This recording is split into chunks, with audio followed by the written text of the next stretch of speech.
नमस्कार, मी सुवर्ण बुलेटिनमध्ये आपल्या सगळ्यांचं स्वागत। सुरुवातच आपण क्रीडा विश्वातल्या महत्त्वाच्या बातमीने करणार आहोत। सगळ्यांसाठी आनंदाची बातमी आहे। भारत 5व्यांदा अंडर-19 वर्ल्ड कप विजेता ठरलेला आहे।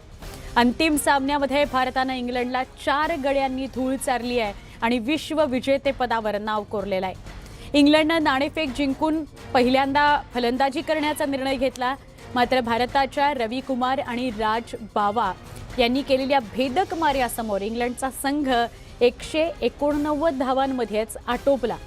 इंग्लंडकडून जेम्स रियूने 95 धावांची झुंज दिली, तर बावाने 5 विकेट्स घेतल्या।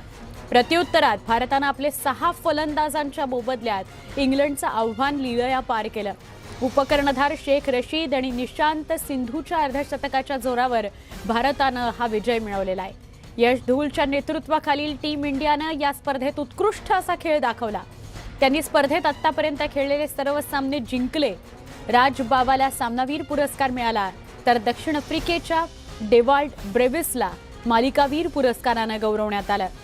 4 वेळा चॅम्पियन टीम इंडिया विजेतेपदासाठी प्रबळ दावेदार होता आणि भारताने 5व्यांदा अंडर-19 वर्ल्ड कप जिंकलेला आहे।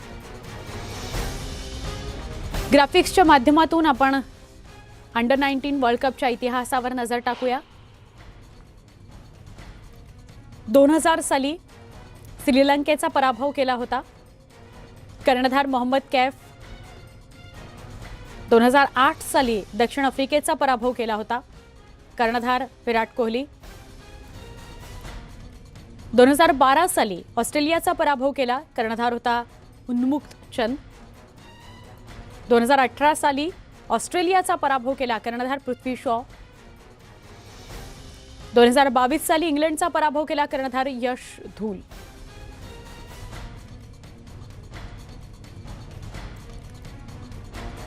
भारताने अंतिम सामन्यामध्ये इंग्लंडला हरवत 5व्यांदा अंडर-19 क्रिकेट वर्ल्ड कप पटकावला। बीसीसीआयने खेळाडूंवर बक्षिसांचा वर्षाव केलेला आहे। सचिव जय शहा यांनी भारताच्या या विश्व विजेत्या खेळाडूंकरता आणि सपोर्ट स्टाफसाठी बक्षिसांची घोषणा केली। वर्ल्ड कप विजेत्या प्रत्येक खेळाडूला 40 लाख आणि सपोर्ट स्टाफच्या प्रत्येक सदस्याला 25 लाखाचं बक्षीस जय शहा यांनी जाहीर केलं। तुम्ही अभिमानास्पद कामगिरी केल्याचं ट्विट सुद्धा शहा यांनी केलेलं आहे।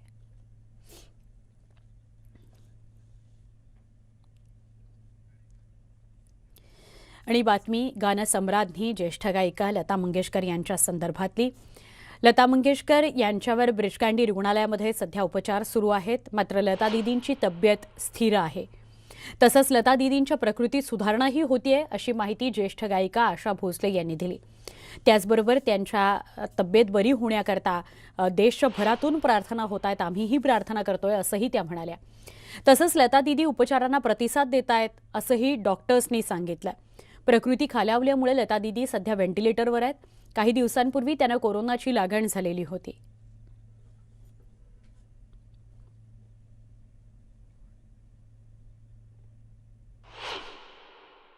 अजून स्टेबल आहेत त्या आणि आम्हाला आशा आहे चांगल्या। लोक प्रार्थना करतात ताई बऱ्या होण्यासाठी, दीदी होण्यासाठी। डॉक्टरांनी काय सूचना केलेल्या आहेत? डॉक्टरांनी सांगितलेलं की स्टेबल आहे।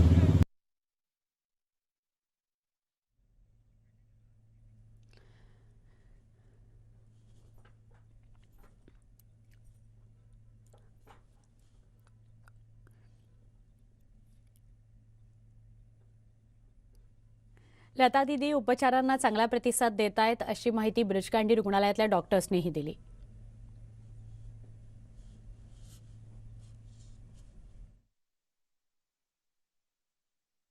माननीय दीदी फिलहाल ब्रीच कैंडी हॉस्पिटल के आईसीयू में ही है। उनका प्रोसीजर चालू है, ट्रीटमेंट चालू है और वो फिलहाल प्रोसीजर्स को टॉलरेट कर रही है।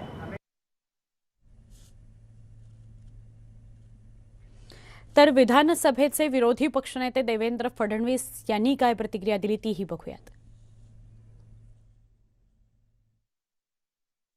आमची ईश्वराला प्रार्थना आहे की खरं म्हणजे ईश्वराचा एक चमत्कारच म्हणजे लता दीदी आहेत। ज्या प्रकारे गानकोकिळा म्हणून लता दीदी संपूर्ण विश्वात प्रसिद्ध आहेत. आम्हाला अजून अनेक वर्ष त्या आमच्यात हव्या आहेत. त्यामुळे ईश्वराने त्यांना दीर्घ आयुष्य द्यावं अशा प्रकारची ईश्वराला आमची सगळ्यांची प्रार्थना आहे. आणि मला विश्वास आहे की कोट्यावधी लोकांचा त्यांच्या पाठीशी शुभेच्छा आहेत.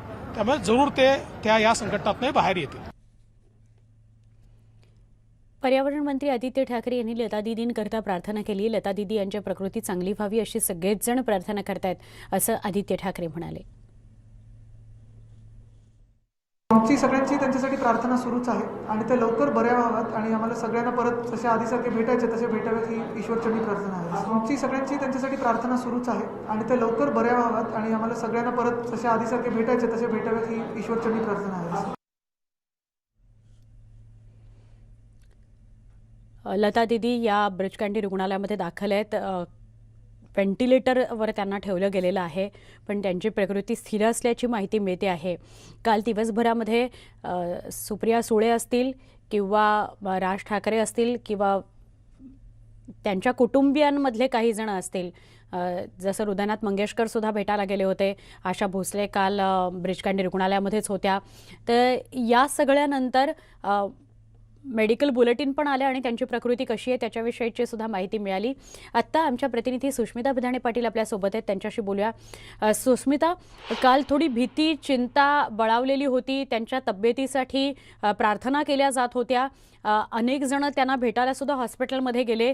त्यामुळे सुद्धा सोशल मीडियावर एक चिंतेचं वातावरण होतं. त्यांची प्रकृती स्थिर असल्यावर कळल्यानंतर मात्र थोडी दिलासादायक स्थिती झाली.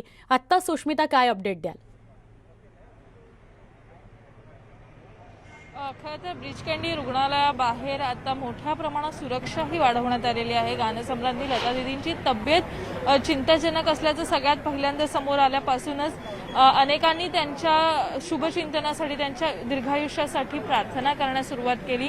आता त्यांची प्रकृती, ज्या मेडिकल बुलेटिन ब्रिचकँडी हॉस्पिटलच्या तज्ज्ञ डॉक्टरांनी दिलेला आहे त्यानुसार त्यांची प्रकृती स्थिर आहे. त्या ICU मध्ये त्यांना भरती करण्यात आलेलं आहे.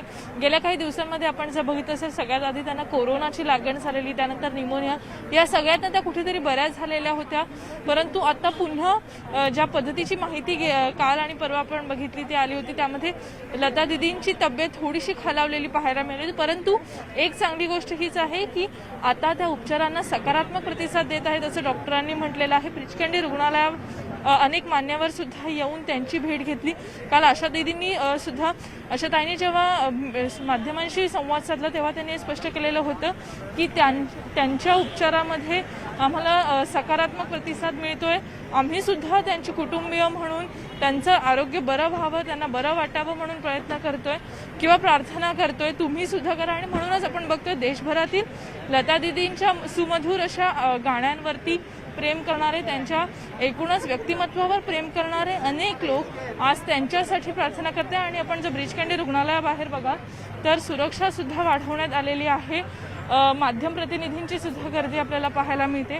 संपूर्ण देशासाठी लता दीदींची प्रकृती स्थिर राहावी ही आत्ताची अतिशय महत्त्वाची गोष्ट आहे. आणि म्हणूनच आपण बघतोय की ब्रिचकँडी रुग्णालयाबाहेर सुद्धा सुरक्षा वाढवण्यात आलेली आहे. परंतु तज्ज्ञ डॉक्टरांच्या निगराणीखाली त्या आहे, त्यामुळं आता जितक्या मोठ्या प्रमाणात इथे सुरक्षा वाढवण्यात आलेली आहे ती फक्त लता दीदींची प्रकृती स्थिर होती ही एका अर्थी चांगली गोष्ट आहे. हळूहळू डॉक्टर्स काय नेमकं म्हणताय किंवा डॉक्टरांच्या बुलेटिनमधून काय नेमकं समोर येतं हे बघणं अतिशय महत्त्वाचं असेल. परंतु देशभरातून लता दीदींच्या चाहत्यांनी त्यांच्या तब्येतीची सदिच्छा जी आहे ती व्यक्त केलेली पाहायला मिळते आहे. नक्की काल दिवसभरात अनेक महनीय व्यक्ती, मोठ्या व्यक्ती, त्यांच्या जवळ असलेल्या व्यक्ती त्यांना भेटून गेल्या, त्यांची तब्येत कशी आहे याची विचारपूस करून गेल्या. तर त्याच्याविषयी काय सांगशील? आज आत्ता त्यांच्यासोबत कोण आहे किंवा कोणी भेटायला आलं याविषयी काही माहिती मिळालेली आहे का? आता अगदी सकाळच्या वेळेत तरी अजूनही कोणी भेटायला आलेले नाहीत. अगदी सकाळचे 8:15 आता झालेले आहेत. डॉक्टर्स हळूहळू हॉस्पिटलमध्ये पोहोचतात किंवा काही जे रुग्ण आहेत ते इथे पोहोचले. अजून तरी काल ज्या पद्धतीनं अगदी सुप्रिया सुळे असतील किंवा राज ठाकरे असतील अनेकांनी ट्विट करत सुद्धा त्यांच्या प्रकृतीबद्दल देवाकडे प्रार्थना केलेली आहे, परंतु आज सकाळच्या सत्रात जरी आपण बघितलं तर कुठल्याही पद्धतीने राजकीय असे कोणी व्यक्ती नाही आहेत, परंतु या संपूर्ण हॉस्पिटलच्या बाहेरच्या परिसरामध्ये हळूहळू का होईना लोकांची गर्दी वाढायला लागलेली आहे. सुरक्षा म्हणून या सुरक्षा रक्षकांकडनं सगळ्यांची तपासणी केली जाते आहे. खरं तर लता दीदींचं व्यक्तिमत्व हे जागतिक दर्जाचं आहे. जगभरात त्यांचे चाहते आहेत. त्यांच्या गाण्यांनी आपल्याला एक संगीताचा नवा रंग अनेकांसमोर मांडला. त्यामुळं त्यांची प्रकृती स्थिर व्हावी, त्यांनी बरं होऊन घरी व्हावं हीच एक प्रार्थना आता देशभरातून आणि जगभरातून केली जात आहे. नक्की. आणि अजून एकच मुद्दा फक्त, जेव्हा जसं तू म्हणालीस की जागतिक दर्जाचं व्यक्तिमत्व असल्याकारणाने ब्रिज कँडी रुग्णालय सुद्धा हर तऱ्हेची काळजी घेतच असेल, पण एक छोटी जबाबदारी ही पण असते की मेडिकल बुलेटिन काढून त्यांच्या फॅन्सपर्यंत त्यांची तब्येत कशी आहे ती पोचत राहावी. तर यासाठीचं म्हणजे मेडिकल बुलेटिनसाठीचं काही नियोजन ब्रिज कँडीकडून झालेलं आहे का प्रत्येक दिवसाचं? म्हणजे काल जसा मेडिकल बुलेटिन काढलं तसं आज दिवसभरामध्ये साधारण 4 तासांनी काही मेडिकल बुलेटिन निघतंय, अशा स्वरूपाची काही समोर माहिती येते आहे का? हो, अगदी पहिल्या दिवसापासून जर आपण बघाल तर जेव्हा त्यांना ॲडमिट करण्यात आलं तेव्हापासून डॉक्टर प्रतीत सचलानी हे त्यांचे डॉक्टर होते, परंतु आता संपूर्ण हॉस्पिटलचे अतिशय तज्ज्ञ असे डॉक्टर्स लता दीदींच्या उपचारामध्ये काम करते, त्यांच्यावरती उपचार करतायत. त्यामुळं एक 3 ते 4 तासानंतर मेडिकल बुलेटिन येतं किंवा त्यांचे कुटुंबीय स्वतः येऊन माध्यमांशी संवाद साधतात. एकूणच लता दीदींच्या तब्येतीबाबत सोशल मीडियावरती अनेक अफवा आपल्याला पाहायला मिळते, परंतु त्यावरती विश्वास ठेवू नये अशा सुद्धा महत्त्वाच्या गोष्टी डॉक्टरांनी आणि त्यांच्या कुटुंबियांनी सांगितलेल्या होत्या. त्यामुळे मेडिकल बुलेटिनची प्रतीक्षा ही सगळ्यांनाच असणार आहे आणि त्यानंतरच त्यांच्या प्रकृतीविषयी आपल्याला एकूणच जे अतिशय तंतोतंत आणि खरी माहिती आपण म्हणूया. नक्की सुष्मिता, धन्यवाद. आपण सविस्तर माहिती दिलीत त्याबद्दल. आणि आपणही लता दीदींच्या चाहत्यांना, न्यूज 18 लोकमतचे जे प्रेक्षक आहेत, जे लता दीदींच्या तब्येत कशी आहे बघण्याकरता आपलं बुलेटिन बघत असतील, त्या सगळ्यांना आपण सांगूया, अजिबात काळजी करू नका. सध्या लता दीदींची प्रकृती स्थिर आहे. त्यांच्या कुटुंबियांकडनं, डॉक्टरांकडनं ही माहिती आपल्याला मिळालेली आहे. त्यामुळे कुठल्याही सोशल मीडियावरच्या अफवांवर विश्वास ठेवू नका. ताजं म्हणजे जे डॉक्टरांकडून किंवा हॉस्पिटलकडून येणारी जी माहिती आहे त्यावरच विश्वास ठेवा, अधिकृत माहितीवरच विश्वास ठेवा. पुढच्या बातमीकडे आपण वळूया. किरीट सोमय्यांसंदर्भातली बातमी आहे. सोमय्यांना आज डिस्चार्ज मिळणार आहे. सकाळी 9 वाजताच्या दरम्यान त्यांना डिस्चार्ज मिळेल अशी माहिती मिळते आहे. डिस्चार्ज मिळाल्यानंतर ते मुंबईकडे रवाना होणार आहेत असं कळत आहे. सध्या पुण्यातल्या संचेती रुग्णालयामध्ये ते उपचार घेत आहेत. काल दिवसभरात घडलेल्या घडामोडी अगदी विचित्र होत्या. त्याच्यावर खूप साऱ्या प्रतिक्रिया उमटल्या. त्यांची तब्येत बिघडली, त्यामुळे त्यांना संचेती रुग्णालयामध्ये दाखल करावं लागलं. पण 9 वाजता त्यांना डिस्चार्ज मिळेल आणि ते मुंबईकडे रवाना होतील असं कळतंय. काल छायाचित्र आणि व्हिडिओ जे समोर आले त्यामध्ये ते थोडेसे चिंतित आणि घाबरलेले सुद्धा वाटत होते. सोमय्या आणि शिवसैनिकांमध्ये झालेल्या संघर्षाचे दिवसभर पडसाद उमटत राहिले. आमचे प्रतिनिधी चंद्रकांत पुंदे यांच्याविषयी अधिक माहिती घेऊया. चंद्रकांत, काल दिवसभरातल्या घडलेल्या घडामोडींच्या पार्श्वभूमीवर आत्ता अशी माहिती मिळतेय की 9 वाजता किरीट सोमय्यांना डिस्चार्ज मिळणार आहे. तुम्ही काय अधिक माहिती द्या? हो, बरोबर माहिती आहे. भाजपने तसं आपल्याला निरोप दिलेला आहे माध्यमांना आणि 9 वाजता किरीट सोमय्या हॉस्पिटलमधनं डिस्चार्ज घेऊन थेट मुंबईला रवाना होतील. पण डिस्चार्ज झाल्यानंतर ते निश्चितच माध्यमांशी बोलतील, तेव्हा त्यांची ती पहिली प्रतिक्रिया असेल या हल्ल्यानंतरची. त्यात ते नेमकी काय भूमिका मांडतात यापुढे, कारण काल जे काही झालं ते त्यांच्यासाठी तर निश्चितच धक्कादायक आणि अकालनीय होतं. त्यांना त्यांचा अंदाजही आला नाही, एवढं ते अचानक अंगावर आलं, त्यामुळे ते घाबरून गेले होते. आम्ही स्वतः पाहिलं. एक्झॅक्टली होते ते सगळे. मी त्याविषयीच चंद्रकांत विचारणार होते की अचानक घडल्यामुळे ते स्वतः सुद्धा म्हणजे इतक्या वेळेला त्यांना गर्दीला सामोरं जावं लागलंय, रोषाला सामोरं जावं लागलंय, पण अगदी अचानकपणे या हल्ल्याला ते सामोरे गेले आणि काल मात्र ते भेदरलेले, घाबरलेले दिसले. त्यांच्याही लक्षात नाही आलं की नेमकं हे काय घडते आणि असं होऊ शकतं. तर याच्याविषयी काय सांगा? निश्चितच म्हणजे त्यांना अंदाजच आला नाही आपल्यावर अशा पद्धतीने शिवसेना चाल करून येऊ शकते. त्यांना कल्पनाही नव्हती, कारण आम्ही सोबतच होतो त्यावेळी ज्यावेळेस त्यांनी शिवाजीनगर पोलीस स्टेशनला तक्रार दिली रितसर त्या जम्मू कोविड हॉस्पिटल घोटाळ्यासंदर्भात. त्या टेंडरचं त्याच्यात सुजित पाटकर, संजय राऊत भाजपचे शिवसेनेचे खासदार त्यांचे पार्टनर आहेत ते, असं त्यांनी आरोप केला. तिथं त्यांनी मुख्यमंत्री असतील, संजय राऊत असतील, आदित्य ठाकरे असतील, अजितदादा असतील, या सगळ्यांवर आरोप केले आणि त्या घोटाळ्याची चौकशी करून संबंधितांना कारवाई करण्याची मागणी केली. त्यानंतर ते तसेच पालिकेत यायला निघाले. विशेष म्हणजे त्या ज्यावेळेस त्यांनी तक्रार दाखल केली त्यावेळेस त्यांच्यासोबत भाजपचे शहराध्यक्ष जगदीश मोळके होते, पण नंतर वेगवेगळ्या गाडीत सगळे बसून ते निघले आणि मिनोल यांचा सगळा ताफा पुढे आला आणि समोर पालिकेत बघताय तर सगळा मॉब सगळं एकदम चालून आला. त्यांना सुचलंच नाही, अक्षरशः तिथे ते पायऱ्यांवर पडले सगळ्या गदारोळा धक्काबुक्कीत. त्यातनं ते एवढे घाबरून गेले होते की त्यांचा बीपी एकदम शूटआउट झाला होता. मग नंतर डॉक्टरांनी गोळ्या इंजेक्शन देऊन कंट्रोल केलं, सगळं त्यांचं चेकअप केलं, मीनवाईल एक्सरे काढले, तेव्हा त्यांचे माकड आलेलं थोडं मार आणि मनगटाला मुक्का मार, म्हणजे सिरियस नाही पण निश्चितच या धक्क्यातनं ते प्रचंड घाबरून गेले होते. त्यांना कल्पनाही नव्हती असं काही होईल. धन्यवाद चंद्रकांत, आपण सविस्तर माहिती दिल्याबद्दल. आज 9 वाजता त्यांना डिस्चार्ज मिळणार आहे आणि ते मुंबईकडे रवाना होतील अशी माहिती मिळते आहे. पण कालचा सगळा घडलेला जो प्रकार होता त्यानंतर मात्र राजकीय चित्र थोडंसं बदललेलं होतं. पुण्यामध्ये काल जोरदार राडा झाला. किरीट सोमय्या आणि शिवसेना यांच्यातला संघर्ष हिंसक वळणावरच गेला. त्यानंतर किरीट सोमय्या पुण्यातल्या रुग्णालयामध्ये संचेतीमध्ये दाखल झाले होते. त्याआधी शिवसैनिकांनी केलेल्या धक्काबुक्कीत किरीट सोमय्या अक्षरशः पायरीवर पडलेले सुद्धा आपण पाहिलं. यानंतर पोलिसांनी प्रसंगावधान राखत किरीट सोमय्यांना जमावामधून बाहेर काढलं आणि कारमध्ये बसवलं. किरीट सोमय्या शिवाजीनगर पोलीस स्टेशनमध्ये दाखल झाले होते. त्यानंतर ते महापालिकेमध्ये आले असताना शिवसैनिकांनी आक्रमक भूमिका घेतली. यावेळी पोलिसांनी किरीट सोमय्यांना घटनास्थळावरून बाहेर काढलं. पोलिसांनी सोमय्यांना तिथून बाजूला नेत कारमध्ये बसवलं.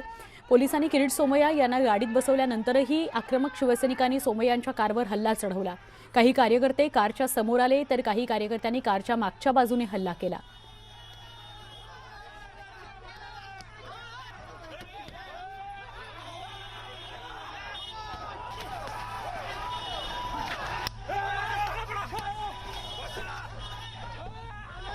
किरीट सोमय्यांना धक्काबुक्की करणाऱ्यांवर गुन्हे दाखल होणार असल्याची माहिती प्रियंका नारनवरे यांनी दिली आहे. पुणे पालिकेच्या आवारात किरीट सोमय्यांना शिवसैनिकांनी धक्काबुक्की केली होती. सगळे पुरावे फुटेज तपासून होतील असं त्यांनी स्पष्ट केलं. आता गुन्हा दाखल करण्याची प्रोसिजर सुरू आहे. जे कंप्लेनंट आहे त्यांच्यापैकीचे ज्यांनी जे ते प्रत्यक्षदर्शी आहे ते कंप्लेंट देतात आहे. तर त्यांच्या कंप्लेंटमध्ये जे पण येईल कंटेंट्स येतील मग त्यावरून आम्ही कलम ज्याप्रमाणे लावायचे आणि जी पण पुढची कायदेशीर कारवाई करायची ती करूया. पोलीस तिथे प्रेझेंट होते, त्यांची पण सिक्युरिटी होती आणि पोलीस स्टेशनचे पण आमचे पण पोलीस होते तिथे प्रेझेंट आणि त्यांनी बऱ्यापैकी ती घटना प्रिव्हेंट करण्याचा प्रयत्न केला. परंतु जास्त मॉब असल्यामुळे पण आता आम्ही जी पण कायदेशीर कारवाई आहे आणि सीसीटीव्ही फुटेजेसचा पूर्ण अभ्यास करून प्रॉपर इन्व्हेस्टिगेशन करून त्याच्यावर कायदेशीर कारवाई आम्ही करणार.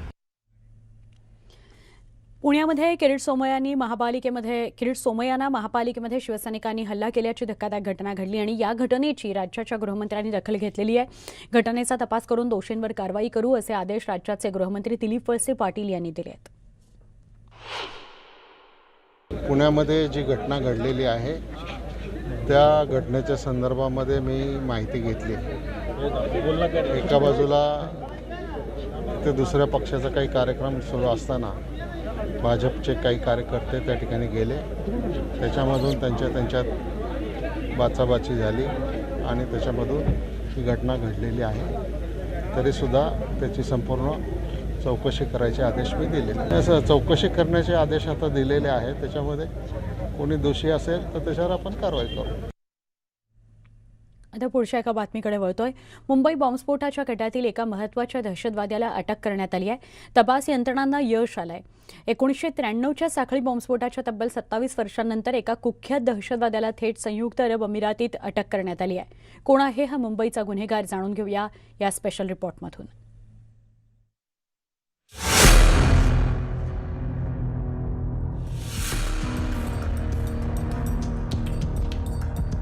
मुंबईतल्या 1993च्या साखळी बॉम्बस्फोट प्रकरणातील मुख्य आरोपींपैकी एका कुख्यात दहशतवाद्याला अटक झाली आहे. भारतासह अख्ख्या जगाला हादरवून सोडणाऱ्या 1993च्या मुंबई स्फोटातील मुख्य आरोपींपैकी एक असलेला अबू बकर याला अटक करण्यात भारताला मोठं यश आलंय. भारतानं थेट संयुक्त अरब अमिरातीत म्हणजेच UAEतून अबू बकरच्या मुसक्या वळल्यात. अबू बकर नेमका कोण आहे, ग्राफिक्सच्या माध्यमातून नजर टाकूया. अब्दुल गफार उर्फ अबू बकर असं या दहशतवाद्याचं पूर्ण नाव आहे. अबू बकर हा दाऊदचा अतिशय जवळचा हस्तक आहे. बकरनं पाकिस्तानमध्ये शस्त्रास्त्र बॉम्ब निर्मितीचं प्रशिक्षण घेतल्याची माहिती समोर आली आहे. अबू बकर हा मुंबईतल्या 1993च्या साखळी बॉम्बस्फोट हल्ला प्रकरणाच्या कटातला कुख्यात दहशतवाद्यांपैकी एक होता. या साखळी स्फोटांमध्ये वापरल्या गेलेल्या RDX पेरण्याचं काम अबूनं केल्याचं आरोप आहे. स्फोटानंतर अबू तपास यंत्रणांना गुंगारा देऊन संयुक्त अरब अमिराती आणि पाकिस्तानमध्ये लपलेला होता. यापूर्वी त्याला 2019 मध्ये UAEनं अटक केली होती, पण कागदपत्रांमुळे UAE अधिकाऱ्यांनी अबूची सुटका केली. पण अखेर भारतीय तपास यंत्रणांनी अबू बकरला शोधून काढलंय. UAEत अटक केल्यानंतर आता त्याला लवकरच भारतात आणण्यात येणार आहे. अबूच्या अटकेमुळे भारताला मोठा फायदा होणार असल्याचं कायदेतज्ञ उज्ज्वल निकम यांनी म्हटलंय. अबू बकरची अटक ही माझ्या दृष्टिकोनातून, भारताच्या दृष्टिकोनातून फार महत्त्वाची अशी ठरेल. कारण अबू बकरच्या अटकेमुळे काही आणखी येथील आरोपीवरती पर्दाफाश होण्याची शक्यता आहे. अर्थात अबू बकरला भारतात केव्हा आणण्यात येईल, कसा येईल, याला काही कालावधी लागेल. कारण UAE बरोबर आताच आपली एक्स्ट्रॅडिशन ट्रीटी झालेली आहे. परंतु गुन्हेगार हस्तांतर कायदा आणि त्यानुसार करण्यात येणारी गुन्हेगाराचं प्रत्यार्पण या कायदेशीर कारवाईला बराच विलंब लागतो. 1993च्या साखळी बॉम्बस्फोटानं अख्खी मुंबई हादरली.